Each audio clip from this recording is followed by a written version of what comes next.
Good afternoon, honorable members. Happy New Year to you. Happy New Year to you.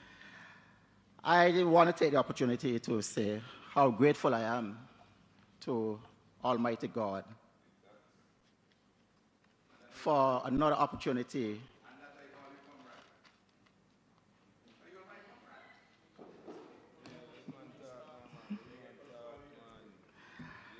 Yes, I want to take the opportunity to thank Almighty God, the faithful God. I have seen, and we have all seen, so many people that we were acquainted with, almost for a lifetime, some for a shorter period, but we knew them well. And they did not make it through to 2023. And the very fact that we're here means that the prophet Jeremiah was correct. And if ever there was a doubt in anybody's mind, when he said, quoting from what the vision that he saw that he got from the Lord God, I know the thought that I think towards you. Thought of good and not of evil. And essentially, he summed it up by saying, that is the Lord God speaking through Jeremiah. There's something that I want to do for you. I want to give you an expected end. That is the future. And the fact that we're here today, it means that we're here for a purpose. And it is for us to all humble ourselves and recognize that had it not been for the grace of God, we would not have been here. And we haven't yet fulfilled that purpose. And that is why we're here today. It is for us all to search ourselves and try to discover what is that purpose and ensure that we live that purpose so that God alone will get the glory and the honor. I say that for me, principally, and I hope that the rest of this honorable house will find a place somewhere, somehow, to acknowledge that also. Madam Speaker, Budget 2023. I think, like Rastaman I, he used to sing his calypsos in volumes. Volume 1, 2, 3, I don't know what volume he is now. But I don't know. When they do all the accounting, they always tell you, when they finish one period, balance brought down. And this is a budget, Madam Speaker. Not only is it full of volume, it is a continuation of many previous volumes. But it's a budget and a balance brought forward. Why do I say that, Madam Speaker?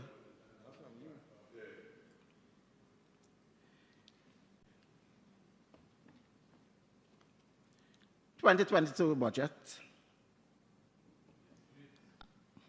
Well, it's the appropriation bill. Well, so where did the estimate come from? Madam Speaker, I go back, way back to budget 2010. And a lot of what I've seen is like a recurring decimal. It is being brought forward from one year to the next. And it would appear as though that provides impetus for the government side to think inflating the budget, giving it a big number, a big value, $1 billion budget, will translate into a better life for the people of St. Vincent and the Grenadines. Madam Speaker, if we on this side of the Honorable House were presenting this budget, I mean, the budget is many things to many people. And to the government side, it is a budget of roads to begin with.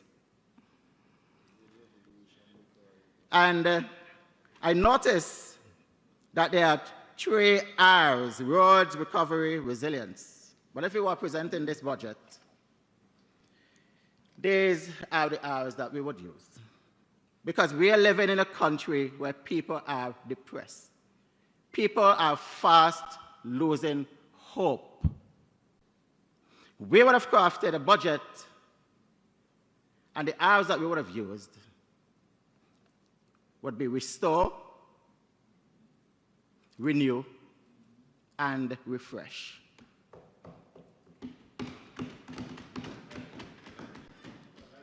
People of St. Vincent and the Grenadines need hope to be restored. This budget is in no way, shape, or form offering hope to those persons, the many young people who are there looking for jobs. Year after year, they have been writing applications. And while some jobs are being created, it is very painful, painfully inadequate, because young people would have spent so much time in school, different standards, and now see an opportunity, having seen their parents sacrifice so much, an opportunity for them now to work and earn and look after themselves and their families. Madam Speaker, this budget does not offer hope that for the many people who have left school, colleges, and universities, that they are likely to get a job in 2023. The many families, Madam Speaker, young families who are looking for affordable housing, this budget, Madam Speaker, and housing is something that I will revisit, does not offer hope to those persons that they would be able to find a place of rest for their family at an affordable cost. Madam Speaker, for those persons who may have a job, those households who are struggling to pay their mortgages, to pay rents,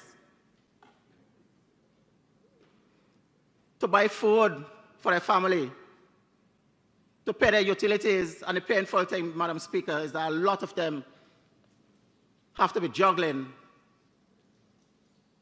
and choosing between sometimes paying the bill and buying food. That is a very precarious position to find yourself in, Madam Speaker. Nobody wants that. But that is what our people, unfortunately, have had to endure over the years under this Unity Labour Party administration. This budget does not offer hope to those persons. Madam Speaker, to the policemen and women, the nurses, the teachers, other public servants, and even people in the private sector who would have followed the lead of this government, by putting people, making them choose a very difficult position to be in. It's almost like between the devil and the deep blue sea, choosing between whether you eat or take a vaccine. Those persons who are at home now, Madam Speaker, because of the heartlessness of this government, this budget does not offer hope to them. Madam Speaker, This is a roads budget. And the Honorable Minister of Finance would have his reasons for saying that. Well, last year was a roads budget too. He didn't call it that.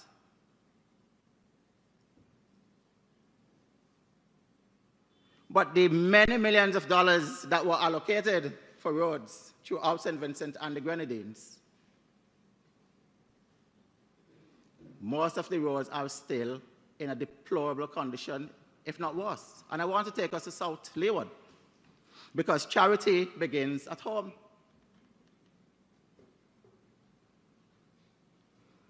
The first question that I asked when I became a member of this parliament was about a piece of road, and everybody knows it on that side by now. Keith Delplesh to Vindaram, in Camden Park, just above the Bethel High School. You can imagine how long I've been here? And today is the 2023, in the year for Lord 2023, I have to come back and talk about this. And this is a budget that you're boasting about, a budget of road, a budget of empty promises. This is what it is. We have a piece of road down there, Madam Speaker. In the dry season, because it is a dirt road, it is fine. In the rainy season, it is the most atrocious piece of road you can ever find anywhere in St. Vincent and the Grenadines. Bluff is bad, yes, but for different reasons. That road is principally flat in certain areas, and therefore, because no attention was paid to that road, it is located next to a mountainside, a hillside. The soil is of clay content and it is very shallow. So whenever it rains heavily, Madam Speaker, all that water reaches down on that road. And it really pains me because I've been asking about this road for more than 10 years. And I'm back here today, asking again about the condition of this road. When it rains, even after it stopped raining, there are many days before that water subsides from that road. And we got so mad with people for not taking a vaccine because it was a public health matter. This road has become a public health matter. And I'm really, really antagonistic. I wish I can do something else other than talking. That road, Madam Speaker, is like a pig pen, a swamp. The road is not, it's not on this. It's not in the budget. I haven't seen it because I broke character. I left my seat and I went over there to talk to the minister. I spoke with the minister with responsibility for transport and works about this road.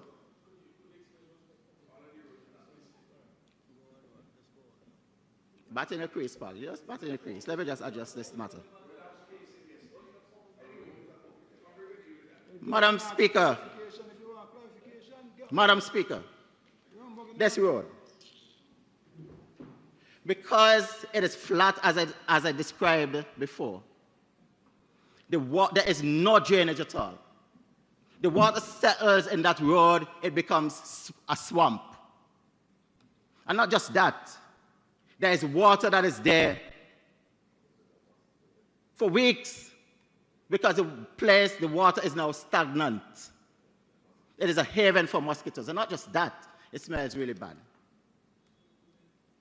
Can you imagine someone, you know, you have the children, they have to walk there. There's no escaping it. And I'm coming here over and over, ask this question, and it's falling on deaf ears simply because you do not have any empathy. You don't care about people.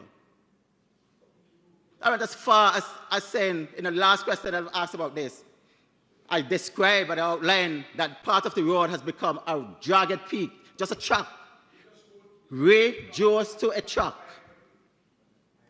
And I'm very fearful that that track would disappear and render that piece of road impassable. But nobody cares about it.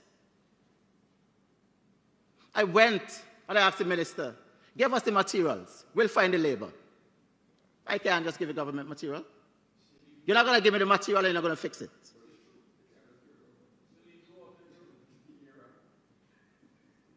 I went to the Prime Minister. Oh, Christ, leave the man, let the man talk, the man. Well, you go move the water. You go move the water. The Honorable Prime Minister said to me, well, we have $50 million for roads in 2023, and it will be looked after. Well, I've been hearing that for years. I don't know what should give me hope that it's going to be done, but I'm holding you to that. Well, it better be done because I'm tired of seeing school children walking with 3 pairs of shoes from their homes before they get to the road.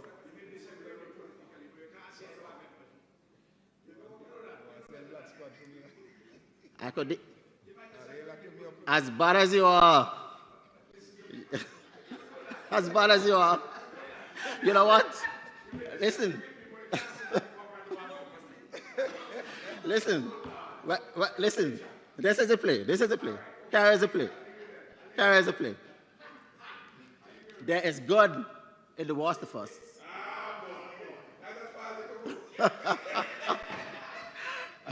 And there's bad in the best of us. You have some good in you. Madam Speaker, I want this road fixed. I move on. Madam Speaker, I asked a question about a piece of road, and I really had to laugh. Of the Minister, again, of Transport and Works. And he watched me squarely. After, you know, the previous minister, and then going into him, saying, well, throwing a hand in the air, I know nothing's going to be done. But I asked a question towards the tail end of last year about a piece of road going up to Elsa Daniel, between Elsa Daniel in Coconut Range and Dodo.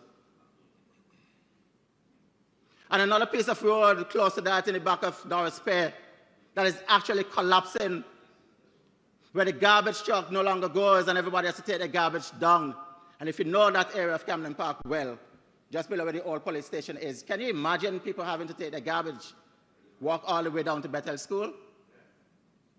And I'm asking you the question about it, and you said to me, those would be done before the end of 2022. And I just smiled. I got up and I said, did I hear you correctly that it's going to be done by the end of 2022? He said, yes. I mean, Mr. Minister, I know you are not truthful. It's like I asked the question too many times. So let me just tell him something to appease him. I want it done in 2023.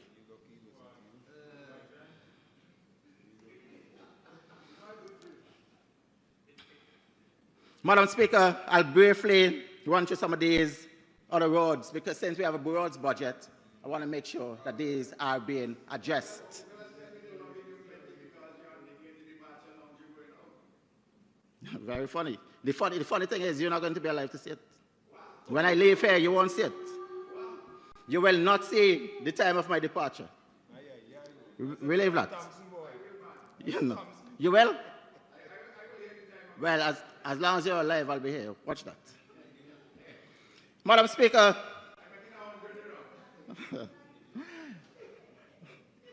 Madam Speaker, there are a couple of other roads that I want to talk about.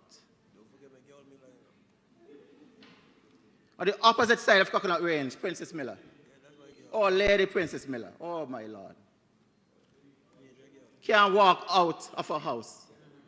The minute you step out of your yard, you're confronted with swamp.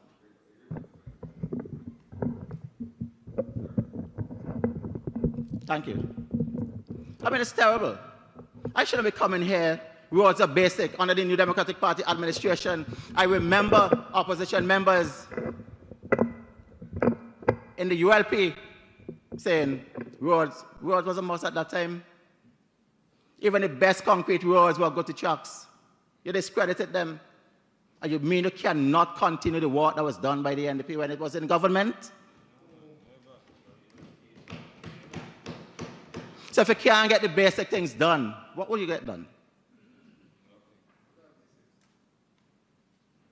You won't know if I tell you.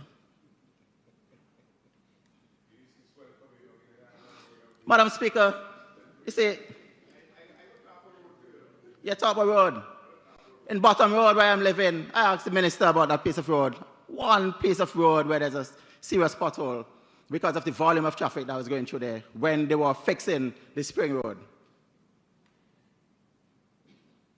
He had the audacity to tell me, oh, he understands that I live in the road and I want to represent myself. Well, if I had any doubt about the extent of your idiocy, it's been completely eroded. One of the roads I ask you about, you're telling me if I have a road close to river or sea, if it must full with water. Oh, my Lord. From a minister?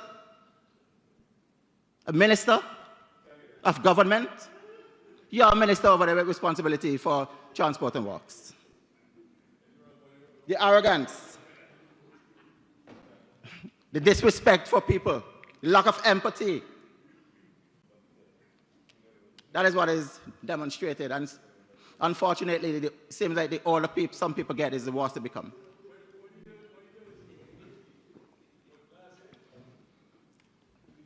You let's study that. Madam Speaker,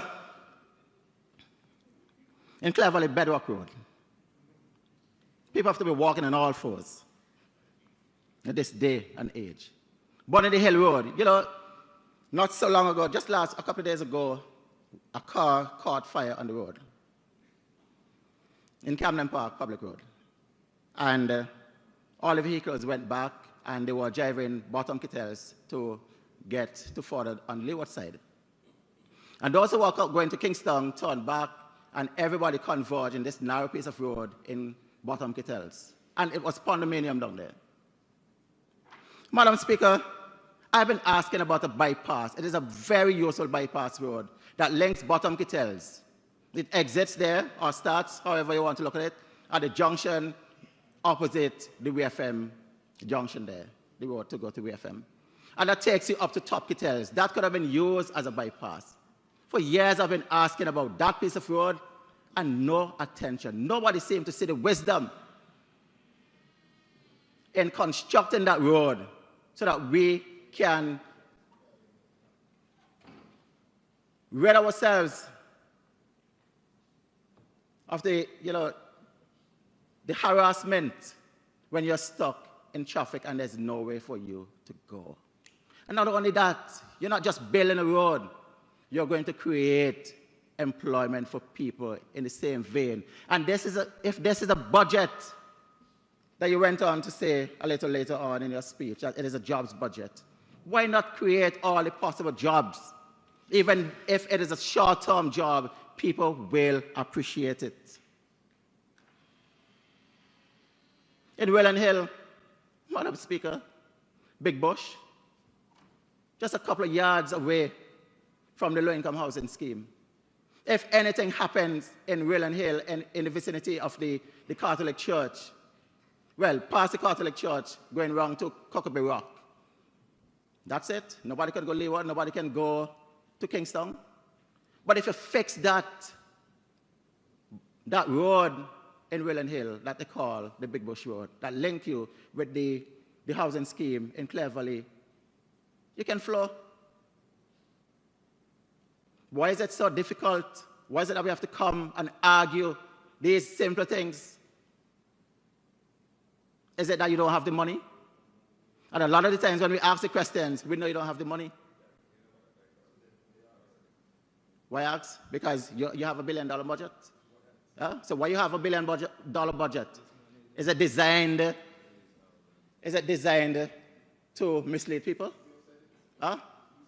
Well, you're the minister. But I see in you hopelessness. That's right. That's right.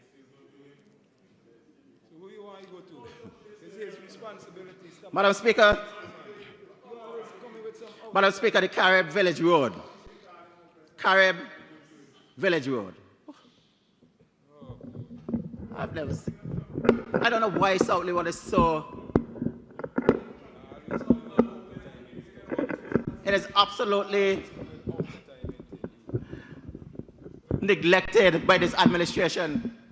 And you know the strange thing is, every single opponent that I have, election time, talk about the bad condition of South Leeward and how they can make it better. But it's your government.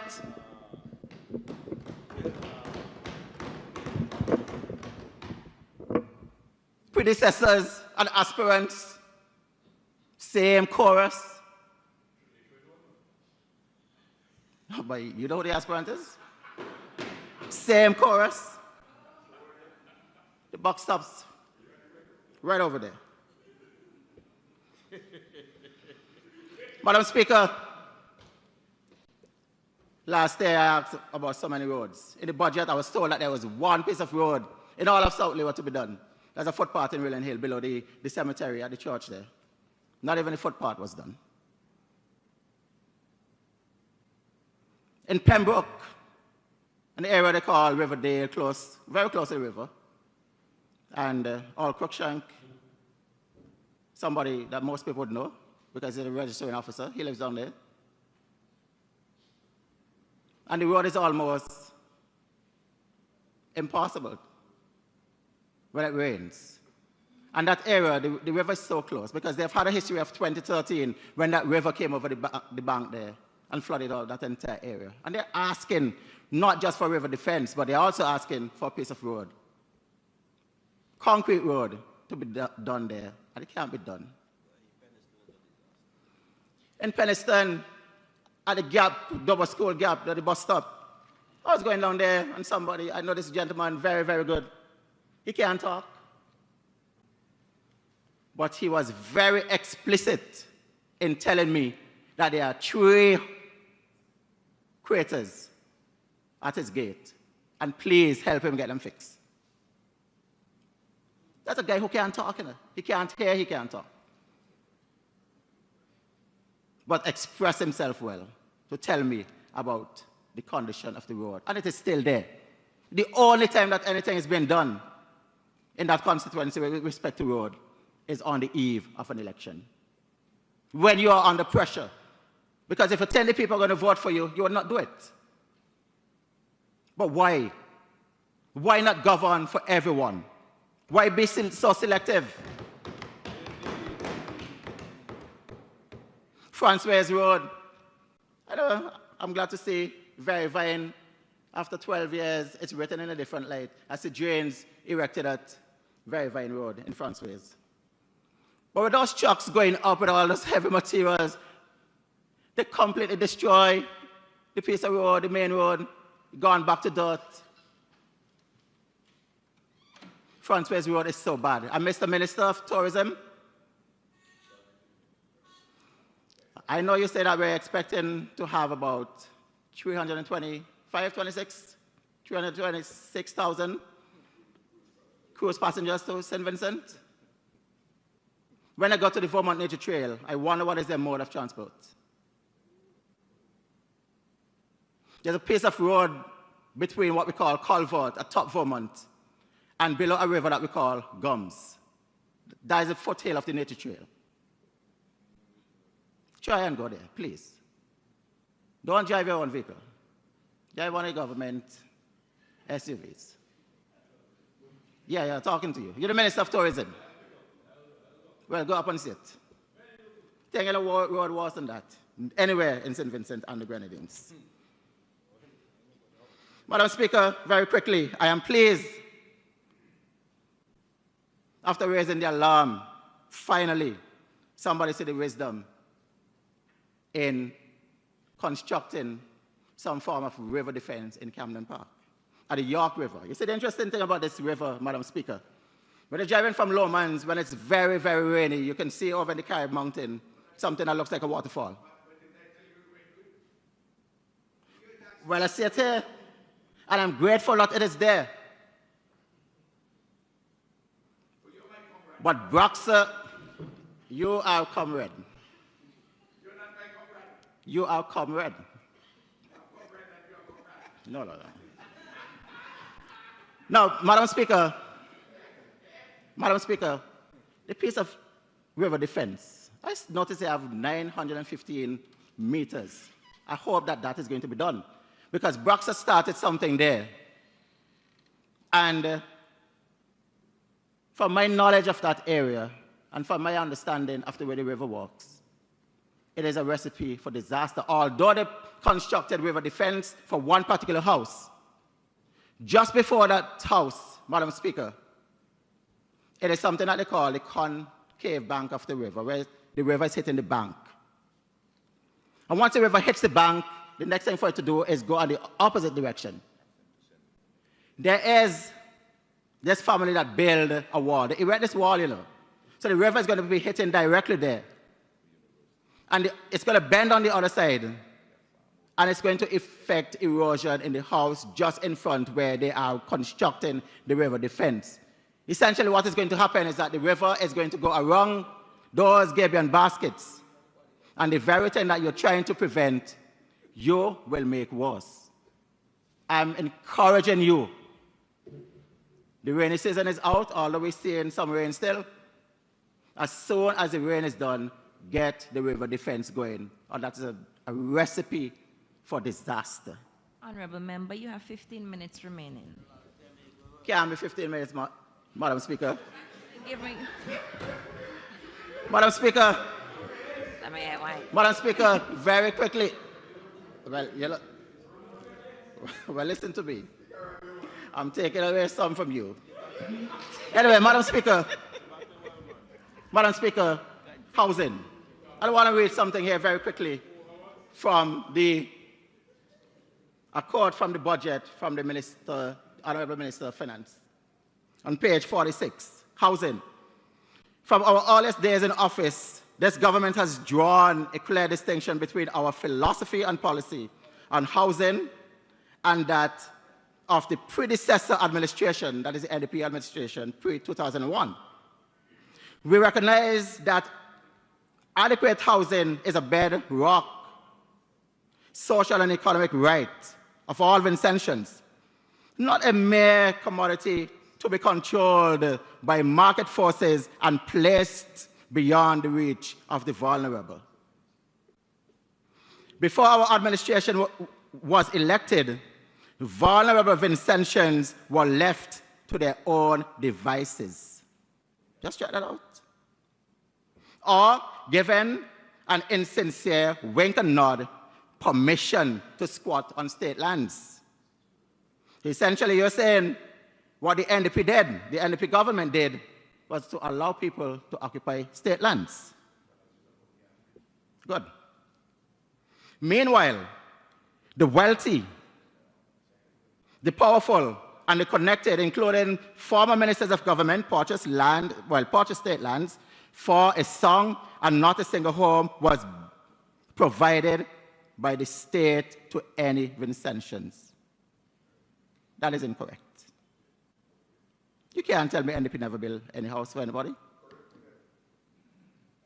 Not just that, Madam Speaker, we have broken sharply with that anti-poor, anti-development ideology of yesterday. The right to adequate housing and the government's fundamental responsibility to work progressively wherever possible to facilitate the attainment of that right is an indispensable cornerstone in the attainment of other essential social and economic rights, including the right to property owners and health and development. So you want to tell me, your government, you're saying that the NDP did. They never built any house, but it was a free-for-all, allowing people to occupy government land. But I heard the people in Glen are listening to you. And all the other areas throughout St. Vincent and the Grenadines where people were given, well, they were allowed to occupy land by the NDP government, where they systematically, where they carefully take their time over years. And today they have houses, some of the best houses anywhere. And they don't have title, that's the point. But without that initiative by the New Democratic Party, they would not have found any house. And this is what you're doing. Now, what you're doing here, Madam Speaker, and I want people who live on squat land to understand that this is a government that is saying, if they have their way, they will never be given squat land. It therefore means, in as much as you're touting and boasting about you are a government of housing, none of those people would have received a house today. None of them would have received a house because you are actually occupying government land, and thanks to the New Democratic Party, had it been for the ULP administration, you would not have had those lands in the first place, and therefore you would not have been a homeowner. Madam Speaker, you want to talk about housing? You build a lot of houses, and I can point you down to Clare Valley. Those houses where this government actually robbed or gave a bad deal to house owners. If you had that money, you could have built far better houses than coming to the government and relying on them to have them construct these houses for you with spaghetti columns. You can't move too fast in your house. One guy was so graphic to me that he was saying to me, he can't make certain motion in his house because I feel like there's an earthquake.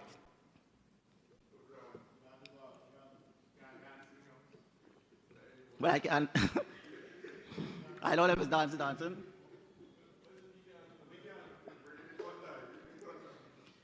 That is building houses almost with straws. And people are grateful. But they spend money. And they should not, up to today, when it rains, be putting all sorts of blocks by the front door for water, to avoid water coming in there. Oh, gosh, man. Last year, I saw $700,000 allocated for river defense and other related works, and the Clare Valley low-income housing scheme. None was built. No money was spent this year. That is after having $700,000 allocated last year. They come back. Ain't spend none, come back this year, $500,000. Well, I'm watching to see what is going to happen. Madam Speaker, there's an understanding between the Honorable Minister of Finance and I that I'm going to get some of his time. Your time to come. But there's something very, very important that I want to talk about here, Madam Speaker. To talk about climate change. And climate change is something that we should all be paying attention to. In 2015, Madam Speaker, you had 196 countries having an agreement where they have decided that they're going to work as much as they can to cut the emission of greenhouse gases. The Paris Accord, they actually called it. They wanted to reduce global temperature by 1.5 degrees Celsius. And that is a level, as the minister outlined to us, that is pre-industrial temperature. Above pre-industrial levels. Above?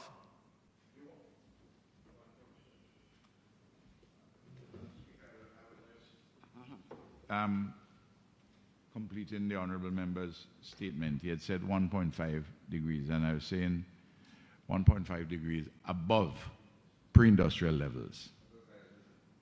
So you have to, that's the point I was making. I was completing it. So yes, it wouldn't be like, yes, Madam Speaker. Essentially what they want to do is to reduce the greenhouse gases. That has the effect of depleting the ozone layer. And whenever that happens, Madam Speaker, we know that the ozone layer is what literally protects us from the onslaught of direct sun. And with that layer being depleted, the globe itself becomes warmer. But I want to take us very quickly to a situation I'm going to take us all the way to Norway to bring us back to St. Vincent and the Grenadines, with a feature that is called, I know the time is going, a fjord. That is a feature that is produced by glaciers way, way, way back. And they have some very beautiful harbors, river courses inland now. Some of them could be thousands of feet below the level of the sea because of the glacial erosion. But why am I saying all of this? I'm just painting a picture here, Madam Speaker, that in St. Vincent and the Grenadines, we can have something similar, but have devastating effect if those countries, the developed countries, cannot come together and find some way to reduce temperature by what they say is a reasonable target, 1.5 degree. In fact, when they met the last time at COP 25, they were saying they were keeping 1.5 alive. But it ended without any agreement. Essentially, what I want to say here, Madam Speaker, is that we contribute very little with respect to greenhouse gases, the emission of greenhouse gases, but we are a very vulnerable country because we are an island state. And therefore, with warmer climate, it means that the snow, the glaciers, are going to melt. And once it melts, it is going into the sea, it is going to cause the level of the sea to rise. And because we are islands, it means that low-lying areas will be inundated. Madam Speaker, I came to this parliament and I asked the question, what is the government doing to ensure that low-lying areas from Kaliakwa to Barley are protected in the event that there's rising sea level? I didn't get a straight answer. I was told about all the glorious things that's happening in Sandy Bay. Fine, not a problem with that at all. But I asked the question specifically because the areas that I outlined are the center of economic activities in St. Vincent and the Grenadines. Most of those areas are below the level of the sea to begin with. And any increase in sea level will have the sea invading the land, and those areas where we have the factories and the hotels will be drastically affected, and that will spell economic disaster for all of us here in St. Vincent and the Grenadines. And this is 2023, and there's absolutely nothing in the budget to take care or to erect sea defenses from Kaliakwa to Barley. Madam Speaker, this is a deadly serious matter. It may seem that it is something that we should not concern ourselves with, but in the event that the big countries are not able to curb the use of fossil fuel, it is going to have negative effect on us. And I've been asking, when I talk about the river in Buckerment Bay, the Buckerment River, and the tradition, the custom and the tradition of the people of Buckerment Bay with respect to catching their chichi, how that can change if the sea were to invade the land and cover the river that they refer to as a rear. Madam Speaker, what we want is the erection of defenses. And I'm saying this in closing. I notice, sorry? No, I'm talking about Buckerment now. Okay, and there's a reason why I go down to Buckerment. Buckerment Bay per se is not my constituency. But I am concerned because it boundaries, my constituency boundaries with that river. I am concerned because the people of Buckerment Bay have raised with me an issue. And I don't know why we can't coexist in our country. We can't have development taking place at the expense of the economic activities of the local. And while we are happy that Sandals is there, I'm seeing definitive, a matter of fact, a document that says it is a final outline, final draft, something you'll know better than me because I saw some of the ministers of government in a meeting there with residents of Buckerment Bay, where they are proposing to build groins, erect groins at Buckerment Bay. Now, when I say Buckerment Bay, I don't talk about the residential area now. I'm talking about the bay per se, because the bay is that area of water, body of water between those two headlands. So when you erect those groins there, it means that the activities, the fishermen, they are going to be affected. What alternative is going to be made? Yes, we are all for development, not at the expense of the little man. It is something that I'm watching very carefully. It is something that we would all have to work out because the previous owners of that place, we know they walk away, wherever they are now, with millions of tax dollars money, and Bookman Bay residents got a bad deal. We don't want to see that repeated. Madam Speaker, I will conclude by saying there's a lot more to be said. But I hope that this government would not just be so arrogant and trivialize things that are very important to people. Simple things like those roads. Enter into the feeling of others. If you don't do that, you will not understand and appreciate what they go through. Think about anybody for you in the rainy season who have to tie plastic bags over your shoes to walk the river, which is supposed to be a road. Madam Speaker, thank you. Further debate.